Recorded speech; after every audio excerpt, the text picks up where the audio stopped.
HCF कितना नियम से बनता है? 2 नियम से, भाग विधि और दूसरा अभाज्य गुणनखंड विधि। ठीक, पहले भाग विधि सीखते हैं। भाग विधि जैसे देखो, जैसे कहेगा कि 12 और 30 का मौसो निकालना है। 12 और 30 का मौसो, तो भाग विधि से पहले सीख रहे हैं। देखो दोनों का आंसर एक क्या आएगा? तो इसमें छोटा कौन है? 12 है कि 30 है? 12। तो 12 रखेंगे पहले, और बड़का कौन है इसमें? 30 को रखेंगे यहाँ अंदर में। अब भाग लगाएंगे, 12 दूना 24, अब 8 3 36, 3 बार में बेसी हो जाता है।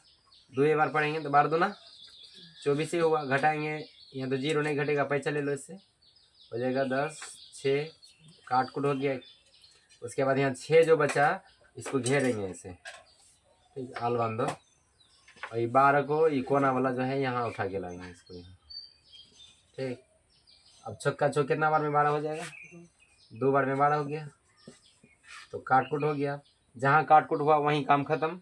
और इसका आंसर हमेशा इधर वाला होता है, जहाँ काट कुट होता है उसके जस्ट इधर जिससे भाग लगाते हैं वही वाला आंसर। तो 6 हो गया क्या? मौसो, महत्तम समावर्तक, ठीक है। अब दूसरा नियम से बता रहे हैं, देखो दूसरा नियम से कौन विधि?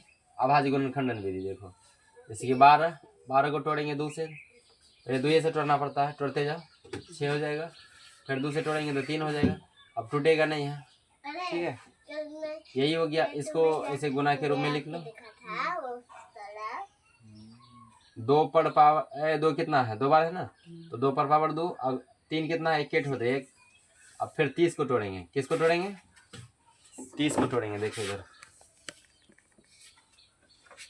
30 को तोड़ेंगे, पहले 2 से कटाना है तो 15 हुआ। अब 2 से कटाएंगे तो कटेगा नहीं, 3 से कटाएंगे कितना हो जाएगा? यहाँ 5 हुआ, ठीक। अब नहीं कटेगा, इसको वैसे छोड़ दे। तो 2 1 हुआ तो 2 पर 1 पावर, 3 1 है तो 3 पर 1 पावर, 5 1 हुआ है तो 3 5 पर 1 पावर, ठीक है। तो इसमें क्या होता है मौसों में, HCF में